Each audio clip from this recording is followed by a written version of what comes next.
Madam, Allu Arjun వివాదం రోజు రోజుకి పెరుగుతూనే ఉంది. అంటే అరెస్ట్ వరకు వెళ్లారు. ఒక నైట్ అంతా ఉన్నారు. బయటకొచ్చారు. మళ్ళీ ఇప్పుడు బెయిల్ రద్దయ్యే ఛాన్స్‌లు ఉన్నాయి అంటున్నారు. అసలు ఏం జరుగుతుంది మేడం ఈ విషయంలో? అసలు ఈ ఆద్యంతం ఈ కేసు తప్పులు తడగ్గానే నడుస్తుంది. ఇప్పుడు ఎలా ఉందంటే ఆ రేవతి చనిపోవడము, ఆ బాబు హాస్పిటల్‌లో ఉండటం మాత్రమే వాస్తవాలుగా కనిపిస్తున్నాయి. మిగతాయన్నీ ఎవరికి తోచిన అబద్ధాలు వాళ్ళు చెప్తున్నారు. హ్మ్. ముందుగా ఈ ఘటన జరిగింది అనగానే ఆహ్, వీళ్ళు పోలీసులు డీసీపీ, ఏసీపీ స్థాయి పోలీసులు ఏమిచ్చారు స్టేట్మెంటు.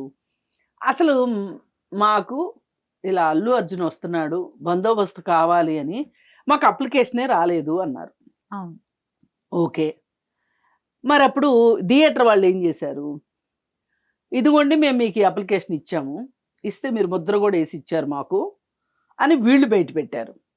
వీళ్ళు బయట పెట్టిన తర్వాత వాళ్ళు బాగా ఆలోచించుకుని మేము అవునన్నామా? మేము ఇస్తామన్నామా బందోబస్తు?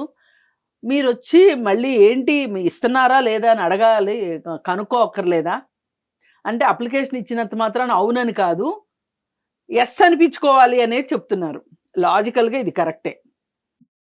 సరే, పో పోలీస్ స్టేషన్ ఎంతో దూరంలో లేదు.